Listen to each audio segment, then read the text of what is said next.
at all, the wall is probably the most complicated defense in Clash of Clans. This sounds really bizarre, but today I really want to see what makes the walls so complicated and why that has also made them so controversial, so let's get right into it. And when you think of a complicated defense, you may think of something like the Monolith or Spell Towers, since they have special activation requirements and generally just require a lot more thought compared to a cannon or archer tower when you are placing them down in your base, or when you are attacking another base that has these defenses in them. But a wall doesn't behave like a normal defense because it doesn't directly do any damage and it doesn't react to troops, which sets it apart from every single defense. However, depending on the attack strategy and where you are in the game, it could either be the biggest challenge to get past, or it could just be something you don't even think about. When the game was newer, this wasn't a big problem because there just weren't a lot of different troops, and generally attacks would consist of both ground and air troops, meaning the walls would serve a purpose in every attack and defending players always needed to consider wall design. But as the game evolved, as troops like miners, hog riders, lava hounds, electro dragons, and root riders got added to the game, suddenly walls just didn't matter as much, at least not in every attack. And this is the core issue with walls. They are the most extreme example of something being either insanely useful or completely useless depending on the context. If a queen charge or P.E.K.K.A smash attack runs into a well-structured set of compartments, those walls are doing more work than pretty much all your other defenses. But if someone hits your base with a full air army, they might as well not exist.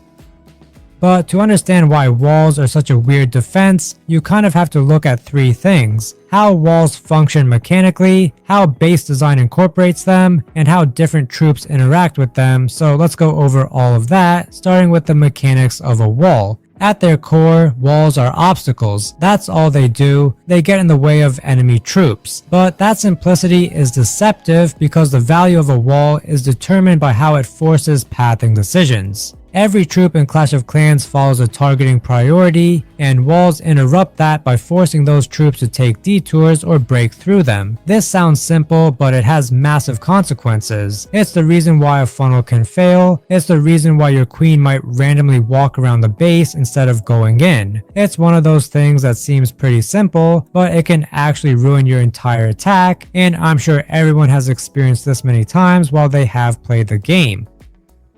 The thing is that it doesn't matter what level the walls are, and a level 1 wall and a max level wall will behave the same way to the troop pathing AI, and there is no consideration of whether it's better to break through a wall versus finding a path around it. The main thing that the wall levels do is just make it take longer to break for certain troops, and this can also be the difference between a 3 and a 2 star in an attack, but I would say the pathing is the bigger focus of walls than their health. That's what makes them feel complicated, since you're not just placing a wall to stop troops, you're placing it to guide them in a specific way. And that becomes 10 times more important as you go higher in the game and face more precision-based attacks.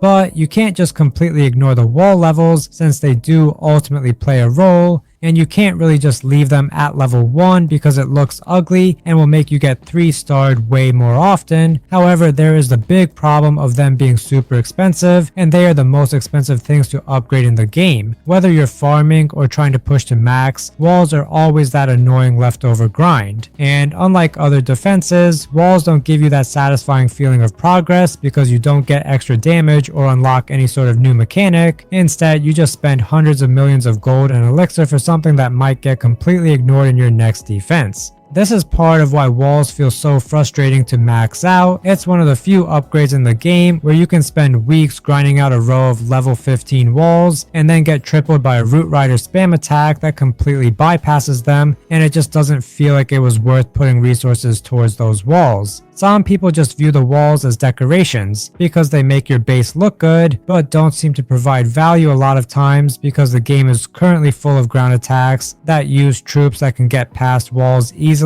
or just air attacks that ignore them completely.